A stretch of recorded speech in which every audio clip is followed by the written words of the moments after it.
शरद पवारांचा कुठलाही राजकीय अंदाज प्रार्थना सहसा करावी लागत नाही, कारण तो सहसा खरा ठरतोच। मात्र हा अंदाज त्यांचा खरा ठरो अशी आपण प्रार्थना करूया। पुढे जाऊया। आज 1 मे अर्थात महाराष्ट्र दिन। योगायोगाची गोष्ट म्हणजे याच दिवशी गुजरात राज्याची ही निर्मिती झाली होती आणि आज महाराष्ट्रावर दुष्काळाचं संकट कोसळत असताना लहान भाऊ असलेल्या गुजरातनं महाराष्ट्रासाठी मदतीचा हात पुढे केलाय। राज्यातल्या दुष्काळग्रस्त जनावरांसाठी गुजरातमधल्या अमूलनं पशुखाद्य उपलब्ध करून दिलंय। त्याचं श्रेय मात्र राष्ट्रवादी काँग्रेस घेऊ पाहत आहे। महाराष्ट्राच्या 13 जिल्ह्यात दुष्काळ आहे। दुष्काळामुळे जनावरं व्याकुळ आहेत। या जनावरांना चारा पाणी देण्याचे प्रयत्न सुरू आहेत, पण तेही अपुरे पडतायत।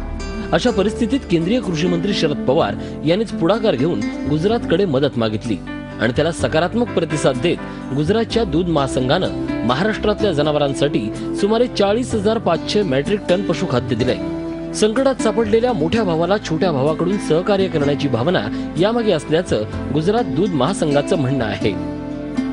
बाप के छोटे भाई होने के नाते गुजरात का भी ये फर्ज बनता है कि जब दुष्काल हो, सूखा हो, तो ऐसे विपरीत स्थिति में हम आपके कुछ सहयोग में, कुछ काम में आ सके।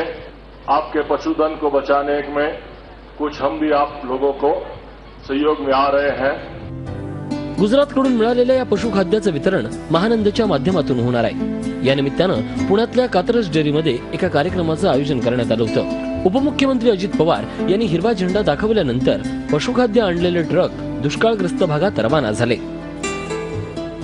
दिल्लीच्या एक महत्त्वाची जबाबदारी सांभाळत असताना ज्यांनी आपल्याला मोठं केलं, ज्यांनी आपल्यावर प्रेम केलं, ज्यांनी आपल्याला ताकद दिली, ज्यांनी आपल्याला दिल्लीमध्ये पाठवलं, त्या माझ्या महाराष्ट्राला, त्या माझ्या परिसराला मी कदापि अंतर पडून देणार नाही, असा सातत्याने प्रयत्न पवार साहेबांचा चाललेला। या कार्यक्रमासाठी राज्यात राष्ट्रवादीचे अनेक मंत्री उपस्थित होते।